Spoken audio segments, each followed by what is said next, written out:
24/7 Sports debuted their post-spring top 25, and a notable SEC big-time team was missing. Who was it? Locked On SEC starts right now. You are Locked On SEC, your daily podcast on the Southeastern Conference. Part of the Locked On Podcast Network, your team every day. And what's up, everybody? Welcome into Locked On SEC. It's great to have you guys along. I'm Chris Gordy. Thanks for making Locked On SEC your first listen every day. Shout out to everydayers. We're free and available wherever you get your podcasts and on YouTube, part of the Locked On Podcast Network, covering your team every day. Today's episode is brought to you by FanDuel. Right now, new customers can get $200 in bonus bets when your first $5 bet wins. That's over at FanDuel.com. All right. For the college football rankings, like everybody's been putting out their post-spring rankings and all this, and 24/7 Sports, they debuted their post-spring top 25 poll yesterday. And of the 6 ballots cast at 24/7 Sports, the first place votes were evenly dispersed. And within their voting process, 25 points went for a first place ranking, 24 for a second, and so on and so forth. For their staff, took all their rankings and put them together and did like an average out thing. So here is how their post-spring top 25 rankings came out. And keep in mind, we told you there's a big SEC team that was left out of these altogether. So in reverse order, we will run through these. Coming in at number 25, they actually have the Oklahoma Sooners making this list. They say the Sooners loaded up in the transfer portal this cycle, and they lead off their post-spring rankings. Of course, Washington State quarterback John Mateer and Cal running back Jaden Ott, a late addition. They are some of the key newcomers, and so they got 22 points out of a possible 150. So Oklahoma comes in at number 25. They had a tie for number 23, so they technically don't have a 24. 2 teams were ranked 23 in this, and Texas A&M is one of them. Here's what they say. Texas A&M finished 1 win shy of a berth in last season's SEC title game, and they added more pieces to their offense to support Marcel Reed and running back Levy and Moss in the backfield. Generating a pass rush after losing a couple high-end picks will be a major factor. They've got A&M tied with Louisville, so both of them ranked number 23. Then they got BYU coming in at number 22. Coming in at number 21, it's the Auburn Tigers. And here's what 24/7 Sports says. Oklahoma quarterback Jackson Arnold is the new starter and backed by a wideout room that includes former 5-star Cam Coleman, Georgia Tech pass catcher Eric Singleton, and Horatio Fields from Wake Forest. Auburn has added a lot there. High expectations. It's interesting to see what publications consider Auburn a preseason top 25 team and what others do not. But they've got Auburn coming in at number 21. Coming in at number 20, they got Kansas State. Number 19, they've got Iowa State. Number 18, the Ole Miss Rebels. And here's what they say. Lane Kiffin hopes new starting quarterback Austin Simmons can lead a portal-heavy roster to a top-tier finish in the SEC. It is wild. Go look at Ole Miss's roster, man. It is a lot of turnover, a lot of new names, and a lot of new faces coming in from other schools. But Lane has managed that well the past couple of years. 1 spot ahead of them, coming in at number 17, it's the South Carolina Gamecocks. And Brad Crawford and the crew write, South Carolina was ranked inside the top 15 of most submissions, but outside of the top 25 on 1 ballot, which skewed the results. Lenora Sellers returns at quarterback on a team that must replace 5 NFL draft picks on defense. So basically, Brad Crawford is calling out his coworker who, again, all the 24/7 Sports people put these ballots together, and almost everybody had South Carolina inside the top 15, but one person had them out of the top 25, so that's what put them at number 17. Coming at number 16, it's Texas Tech. Number 15, the Michigan Wolverines. Number 14, Illinois. Got a string here of non-SEC teams. Number 13, Arizona State. Number 12, SMU. Number 11, Miami, which they write Carson Beck is one of the offseason's biggest acquisitions. Coming in at number 10, and this is just going to be very interesting to see, when we get to the actual preseason rankings, when those come out in the summer ahead of the start of the season. They've got the Florida Gators coming in at number 10. So the first of 5 SEC teams inside of our post-spring top 10. Florida has plenty of firepower to aid in DJ Lightway's continued development as one of the top quarterbacks in the SEC. Freshman wide receiver Dallas Wilson shined in the spring, and he figures to be an early impact player. UCLA transferred J. Michael Sturdivant and returning Wilson star Eugene, don't call him Trey, Wilson should see the majority of targets early. Multi-year starting center Jake Slaughter is the alpha on that offensive line that the Gators will lean on this fall. So Florida, it's crazy to think of them, but as a top 10 ranked team, like I said, when we get to midsummer, late summer, where will the Gators actually be ranked preseason? Coming at number 9 on this list, they got the LSU Tigers. It was 24/7 Sports Rights. Blessed with the deepest roster he's had at LSU, Brian Kelly embarks on a season most are expecting to end in a playoff berth. That would be their first since winning the 19 national championship. LSU signed the top-rated transfer class in college football with a number of important signings on both sides of the football, including high-end receivers and edge rushers. Quarterback Garrett Nussmeier's return means this offense will be driven by one of the top players in the 2026 NFL draft cycle. Coming in at number 8 on this list, so it's a string of SEC teams here. Number 8, one spot ahead of LSU, it's the Alabama Crimson Tide. And here's what 24/7 Sports says. Alabama is the 2 deep to buck last season's disappointment and get to the SEC title game and the playoff. The Tide are anchored by standouts in the secondary, advanced weaponry at wide receiver, and a pass rush featuring a couple of future NFL draft picks. Anything shy of a playoff appearance in year 2 under Kalen DeBoer would further widen the gap between him and his predecessor. What was that guy's name? Nick. Former Miami receiver Isaiah Horton was a major roster addition, and keeping the trio of quarterbacks Ty Simpson, Austin Mack, and Keelan Russell intact post-spring is a great sign for the Crimson Tide. Bringing in former NFL coordinator Ryan Grubb to call plays means DeBoer has his right-hand man back on the sideline after the two managed great success at their previous stop at Washington. All right, we're into the top 8 here. Coming in at number 7, the national championship runner-up, the Notre Dame Fighting Irish. Coming in at number 6, it's the Georgia Bulldogs. They say defending SEC champion Georgia is the league's highest-ranked team heading into the 2025 season, according to our estimate, but not quite good enough to warrant top 5 billing. In fact, one of us slotted the Bulldogs as low as 16th nationally. After producing 13 NFL draft picks, including several high-profile O-linemen and pass rushers, this could be the season we see a slight dip in the on-field success in Athens. What would that look like? Well, it's paramount for Georgia's offseason portal additions to be plug-and-play difference makers, namely at wide receiver with Noah Thomas coming over from A&M and Zachariah Branch from USC, along with a couple of post-spring signings within that defensive front 7.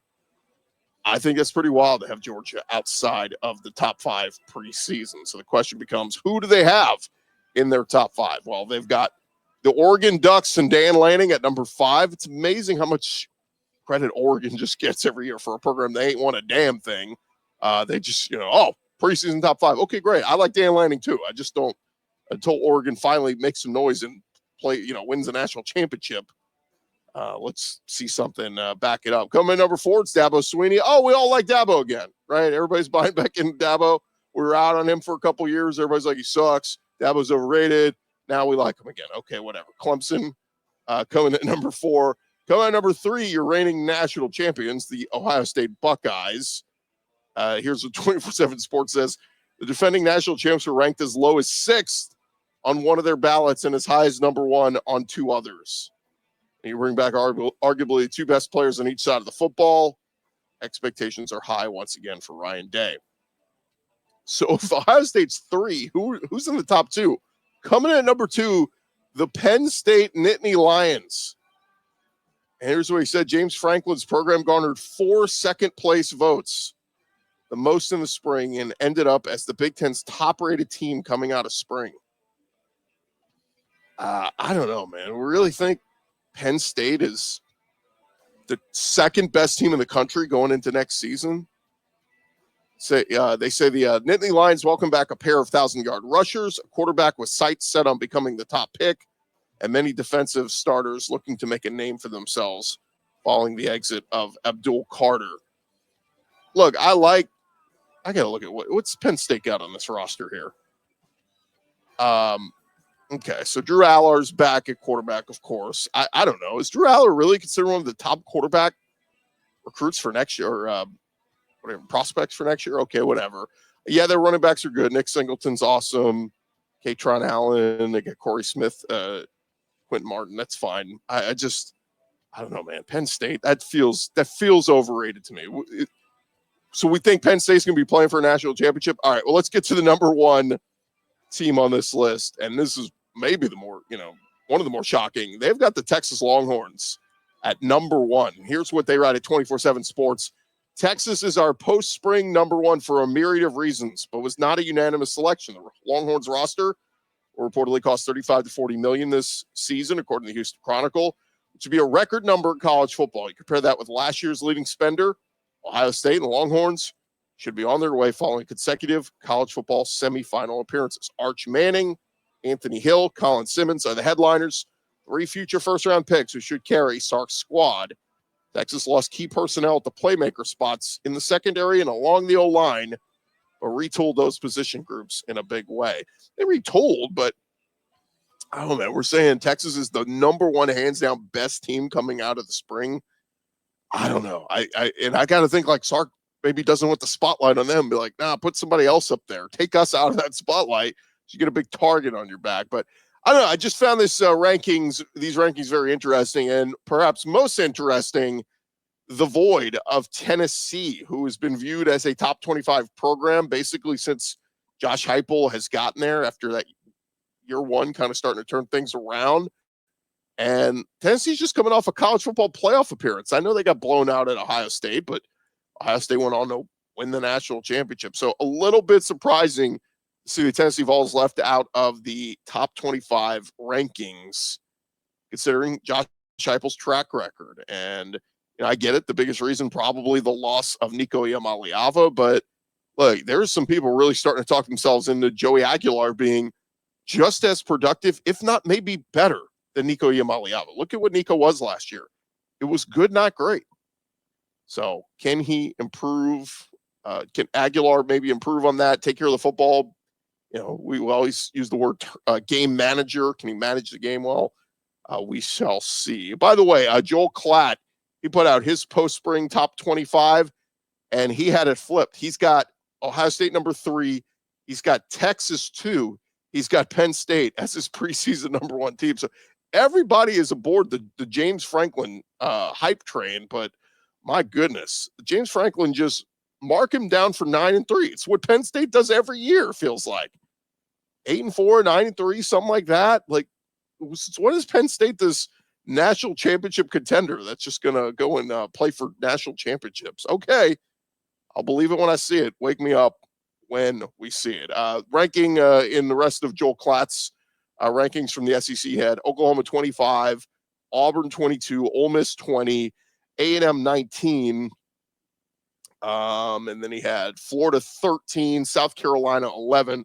So lower on Florida, higher on South Carolina than the 24/7 Sports guys. Then he had Alabama 9, Georgia 8, LSU 7, and then all the rest were similar. So there you go. That is Joel Klatt's post-spring top 25. All right, thank you guys for making Locked On SEC your first listen every day. Coming up next, Georgia picking up a big pickup on the recruiting trail. We will get to that here in just a second. Hey, but first, I want to remind you guys, you can get the supplies you need from the site for the skilled trades, and that is Supply House. Whether you're in plumbing, HVAC, or electrical work, Supply House is the reliable way to order products online. Their easy-to-use website is packed with helpful resources and the latest product info to help you get the job done right. Plus, with the complete inventory of over 200,000 parts from 400 top brands, you'll find exactly what you need delivered fast from coast to coast. If you need help with an order, Supply House offers expert support and industry-leading service, so you'll always talk to a real person. And for trade pros looking for an extra edge, their free Trade Master program offers exclusive perks like a dedicated phone line, free shipping, and discounts on every order. Thousands of skilled professionals are already taking advantage. Now it is your turn. Check them out. Join the Trade Master program today at supplyhouse.com/TM. Start ordering plumbing, HVAC, and electrical supplies with just a few clicks. Use our code SH5 for 5% off your first order. That is at supplyhouse.com. This episode also brought to you by our friends over at FanDuel. We've been telling you the NBA playoffs, they are in full swing, and every night delivering highlight-worthy performances, major momentum shifts, and can't-miss moments, whether it is a game-winning shot or a breakout player. There's never been a better time to get in the action. FanDuel, they make it easy to stay in the game before tip-off and when you're watching live. With player props, performance trends, and same-game parlays, fans have way more ways than ever to play smart and win big. Which players are showing up in the big moments? You can track their trends and help build your next bet over there at FanDuel.com. You could take a $200 bonus in bets and add to the excitement if your first $5 bet wins. If you're new to FanDuel, like we said, it is the perfect time to sign up. Head to FanDuel.com, place your first $5 bet, and if it wins, you'll get $200 in bonus bets. Go make every moment more with FanDuel, the official sports betting partner of the NBA.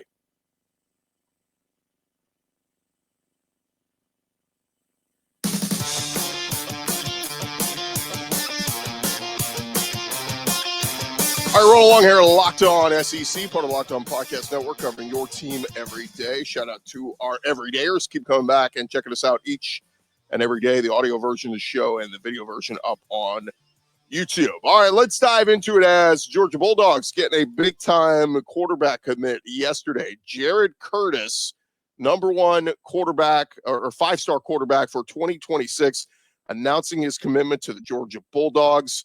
According to one service, he is rated as the top quarterback in the country. Verbally committed to play for Kirby Smart's program on Monday. Announced his decision in a live ceremony. He comes out of the Nashville area, Nashville Christian. He's 6'3", 225 pounds, and on the 24/7 Sports Composite, he is the number one quarterback and the number two player overall in the class of 2026. And there was a lot of interest. Schools like Alabama, Arkansas, LSU, Florida, Miami, Auburn, Florida State, Notre Dame. I mean, the list goes on and on and on. And it's not the first time that Curtis is committed to Georgia. He verbally committed to Georgia back in March of last year, so a little over a year ago. But he decommitted from the Bulldogs back in October. And so on Monday, his decision was coming down to Georgia and Oregon. Kirby Smart beats out his former assistant in Dan Lanning. With Curtis in the fold, Georgia now has 8 verbal commitments for their class of 2026. And it's interesting, there's a lot of people, a lot of Georgia fans who aren't big Mike Bobo fans. Well, he credits Mike Bobo. Curtis told Dogs 24/7 Sports, part of the reason he liked Georgia, definitely the stability of the coaching staff. With Coach Smart, I know he's not going anywhere. And Coach Mike Bobo, he's locked in there. So you're torn if you're a Georgia fan, right? If you're a Georgia fan that hates Mike Bobo, you're kind of looking at this going, man. So the kid is saying one of the main reasons he's coming is because we're locked in on Mike Bobo. But Curtis went on to say, their development, I think that'll make me a better person all around. Curtis committing, I mean, it was just, like we said, pretty big news for Georgia in getting him. And he said, just to build the class around me, I feel like it's a big thing to do as a quarterback. Get the receivers in, the old linemen in, the defense around us. Just getting into players is a big thing, starting off on the right path. So I was looking at the 24/7 Sports rankings. This isn't the composite, but Curtis ranks as the nation's number 13 overall prospect in the class of 2026. Regular 24/7 Sports, they've got him as the number 4 quarterback and the number 1 prospect from the state of Tennessee. Now, the other quarterback rankings, 24/7 Sports has Faison Brandon as the number 1 quarterback, of course, the Tennessee commit. They've got Jared Curtis at number 4. They've got Diabell, who's going to Texas, at number 5. Landon Duckworth, a name to keep an eye on. He's number 6. They are considering him a Ole Miss lean, but South Carolina right behind them. So we'll see where Landon Duckworth ends up. Jaden O'Neal at 15, he's an Oklahoma commit. Will Griffin at 17, he's a Florida commit. Helaman Kasuga is at number 18. He is a Texas A&M commit. At number 22, Javon Gilmore. He is an Arkansas commit. Number 25, Gavin Sidwar, a Mizzou commit. And then rounding it out, number 30, you got Michael Mitchell, committed to Vandy. And number 33, Brody McWhorter, who just committed to Mississippi State. So who are some other SEC schools that don't have a quarterback commit yet? Well, the number 7 quarterback, Bo Bentley, he is considering LSU. And that almost feels like one. Like, LSU's got to land that kid at this point, right? Like, so many of the top quarterbacks are already scooped up. Number 10, Oscar Rios is considering a number of schools. Kentucky is on his list. And coming in at number 31, Travis Burgess. He's got Auburn on his list. So we'll see where those guys end up at. All right, other news going on around the SEC. How about over at South Carolina? Shane Beamer expressing some frustration with the NCAA. They still don't know the status of their transfer running back for 2025. Utah State transfer Razul Faison came to the Gamecocks in January, and more than 4 months since he's been there, South Carolina still doesn't know if he's going to be officially eligible to play this fall. Beamer was doing a tour stop on Monday. He was asked if he had an update on Faison. Here's what he said. It's getting frustrating, just to be completely frank. I understand the NCAA has a lot on their plate, but the fact that they've had everything they needed from us since January, and we still don't have an answer, is frankly disappointing. We've given them everything they needed back in January. They asked for more. We gave them what they needed. We've been in contact with other schools that he was at to get the stuff from them that they needed. Again, I know they have a lot on their plate. But right now, we're in the middle of May, and I still don't have an answer. And we just went through a portal window where we didn't add another running back. But we don't have an answer on whether we're going to have Faison here included. And that's tough when you start planning for 2025. I get it. I get his frustrations. Faison's college career, by the way, began in 2019 at Marshall, where he gray-shirted. He enrolled but did not play football. He did not see any action until 2022 when he went to JUCO Snow College. Then he had a stop at Lackawanna College in 2020 where he took online classes but did not play football. Then transferred to Snow in 2021, played for Utah State in 23 and 24. And, of course, following the Diego Pavia ruling, Faison petitioned for additional eligibility. And you thought this was one of those things where it's like, oh, everybody's going to get this, right? You gave it to Diego Pavia. So this is going to be a real interesting case to watch, particularly because I think he's considered one of the top 10 additions coming to the SEC via the portal. Like the season that they just had there at running back with Rocket Sanders, you know, one of South Carolina's big issues in recent years is lack of run game. Well, they've got a good one in Razul Faison, and now you don't even know if he's going to play. If he doesn't, you got Oscar Attaway, you got Jawan Howell, you've got Jaquel Holman, the freshman coming in, but that's not, I mean, in my opinion, you need Faison to be the leader of that group. He's been the most productive. So we'll certainly track that one, see what happens there. But that could be a big loss for Shane Beamer in South Carolina if they do not get him eligible. But I'd love to know the NCAA's reasoning on why some kids that went to JUCO get another year and why some maybe don't, particularly in this case. All right, how about over at Kentucky? Former Alabama and FAU tight end Elijah Brown coming back to the SEC. He spent the last 2 years playing for Tom Herman at FAU, and now he's coming back to the SEC. Brown had committed to UCF originally, where Scott Frost had returned to the program, but Brown re-entered the portal in the spring window, and now he's heading to Kentucky, according to Matt Zenitz. He was originally an elite tight end recruit for the Tide in their 2022 class, joined the program as a 4-star prospect out of Ohio, but did not crack the depth chart. Across 2 seasons with FAU, he appeared in 11 games, has just 1 career catch for 22 yards. So been limited in how they have used him, but Mark Stoops and Kentucky say, come on down, Elijah Brown. We'll see what he does for the Wildcats. All right, still more to come here on Locked On SEC, part of the Locked On Podcast Network, covering your team every day. And first, I want to remind you guys about our friends over at Upwork. And look, scaling your business requires the right expertise at the right time. And with Upwork, you can find specialized freelancers in marketing, development, design, and more, experts ready to help you take your business to the next level. Upwork gives businesses flexibility by connecting them with top freelance talent across multiple industries, including IT, AI, web development, and marketing.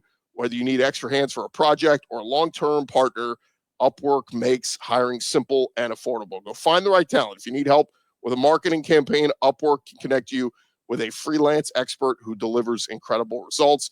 And you can post a job. It's free and simple. Within a day, with multiple qualified candidates to choose from, they will get you those candidates. Visit Upwork.com right now. Post your job for free. That's UPWORK.com, Upwork.com, and connect with the top talent and help grow your business today.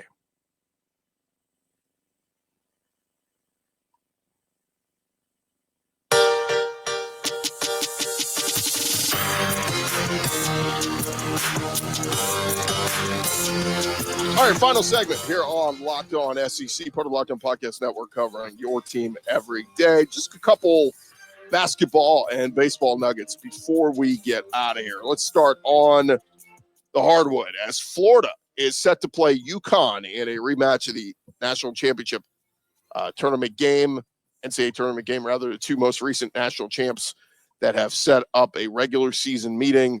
According to college basketball insider Jeff Goodman, the Gators and Huskies will meet in the Jimmy V Classic at Madison Square Garden on December 9th. UConn won back-to-back championships at 23 and 24, and Florida ended that three-peat and beat them in the round of 32, went on to beat Houston in the national championship game. One other basketball nugget here: Kentucky landed a center from the MAC center, Reese Potter, committed to Mark Pope and Kentucky. He's a 6'1" big man who started his college career with 2 seasons at Miami of Ohio. So looking for some size there. Mark Pope adds it. How about some SEC baseball news? Wild week in the SEC in baseball. And Baseball America putting out their poll on Monday with a new team at number 1. They put Georgia at number 1, not Arkansas. Arkansas knocked off Texas. They moved Texas down to number 2. They kept Arkansas. Arkansas is at 3, but Georgia up to the number 1 team. And according to a couple sports books out there, Georgia could be among the top odds to win the College World Series this season. So Georgia 1, Texas 2, Arkansas 3. And you got Auburn coming at number 5, LSU at number 6, Vanderbilt number 11, Tennessee 13, Oklahoma 16, Ole Miss 18, Florida at 22, and Alabama at number 25. So, look, SEC baseball never shy with ranking SEC teams very high and being super tough and competitive. Speaking of that, South Carolina head coach Paul Mainieri has had a rough return to the SEC. Former LSU coach taking the South Carolina job. The Gamecocks fell to 5-19 in SEC play after they were swept at home by Florida over the weekend. Florida won games 2 and 3, 16 innings played as doubleheader, and won by a combined score of 30-3. South Carolina is not even considered in the NCAA tournament picture currently.